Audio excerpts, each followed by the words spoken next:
My name is Kingston Reef, and I am a Scoville Fellow at the Center for Arms Control and Nonproliferation.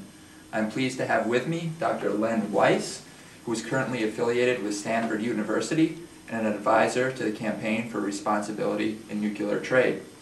Dr. Weiss served as the staff director of both the Senate Subcommittee on Energy and Nuclear Proliferation and the Committee on Governmental Affairs, during which time he was the chief architect of the Nuclear Non-Proliferation Act of 1978. Dr. Weiss, thank you for being with us to talk about the U.S.-India nuclear deal and its implications for non-proliferation. Thank you. It's a pleasure to be here.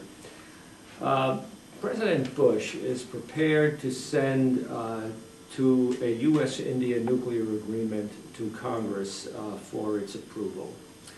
This agreement overturns a 30-year-old non-proliferation policy that was supported by 4 previous presidents: Jimmy Carter, Ronald Reagan, George H.W. Bush, and Bill Clinton.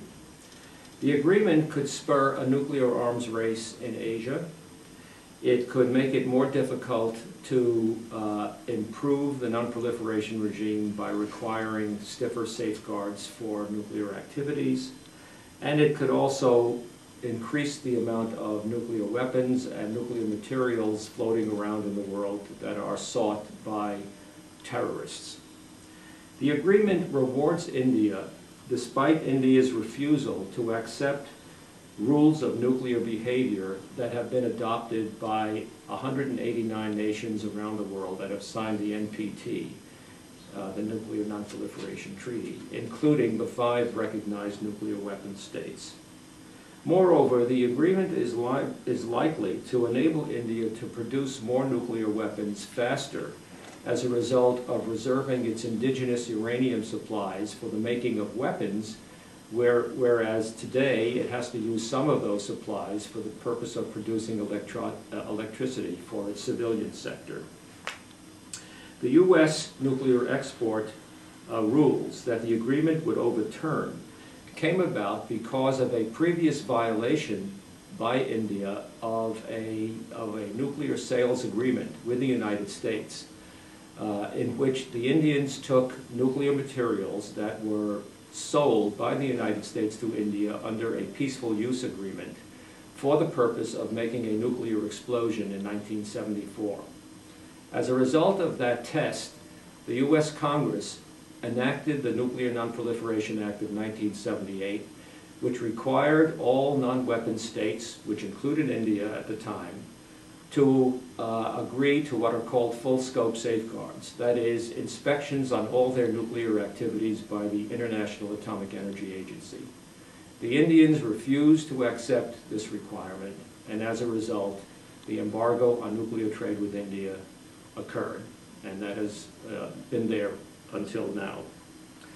The agreement, therefore, would overturn this embargo and would enable trade with India despite the fact, nuclear trade with India, despite the fact that India's nuclear policy has not changed in any way. They still refuse to have full-scope safeguards, and any safeguards which are going to be in existence on Indian nuclear facilities, it is totally up to the Indians as to which facilities would be chosen, and of course none of those facilities would be part of the military program in India.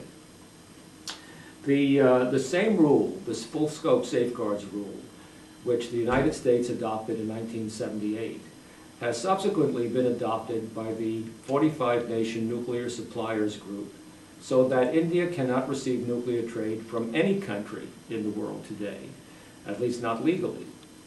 The NSG, the Nuclear Suppliers Group, is being asked by the United States and India to change its rule for India so that India could receive nuclear trade from anyone.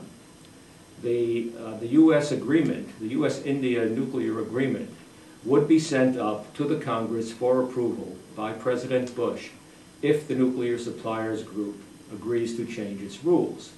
However, Congress should reject the agreement in any case because the agreement does not comport with what Congress enacted in 2006, the so-called Hyde Act, which was an act which the Congress passed in order to give guidance to the administration and to President Bush as to what requirements should be part of the U.S.-India nuclear agreement. The agreement does not comport with the Hyde Act in a number of ways. For one thing, the Hyde Act requires an automatic cutoff of nuclear trade with India if India were to subsequently test a nuclear explosive device. The agreement, however, only calls for consultations between the United States and India if India were to test. The agreement also allows India to reprocess spent fuel that would occur as a result of the use of a nuclear reactor sent under the agreement. And this reprocessing means that India would be able to extract plutonium, a weapons material, from the spent fuel. There is nothing in the Hyde Act which suggests that India ought to be allowed to do this. In fact, U.S. nuclear policy for over 30 years has been that reprocessing is something that should be reserved only for select countries, and the only countries which the United States has allowed such an agreement for reprocessing are the European Community countries under Euratom, Norway and Sweden and Japan. India would now be included in this select group of countries, none of which, by the way, except for India, have ever violated a nuclear agreement with the United States.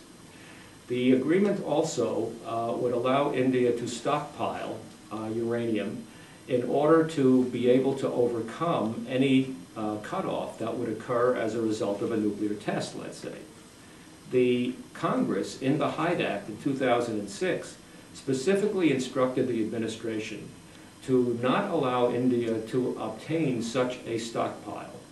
The uranium supplies that were to be sent as a result of the agreement in accordance with the Hyde Act would be only for the purpose of allowing India to operate its nuclear reactors for a short period of time following the processing of such uranium supplies. But the agreement not only allows the Indians to create a stockpile so that a cutoff would have little effect, but it actually requires the United States to find alternative suppliers and to help India create such a stockpile. So from a number of different aspects, this agreement does not comport with what the Congress told the administration it ought to do in negotiating a nuclear agreement with India, and as a result, Congress really should reject the agreement no matter when it comes up.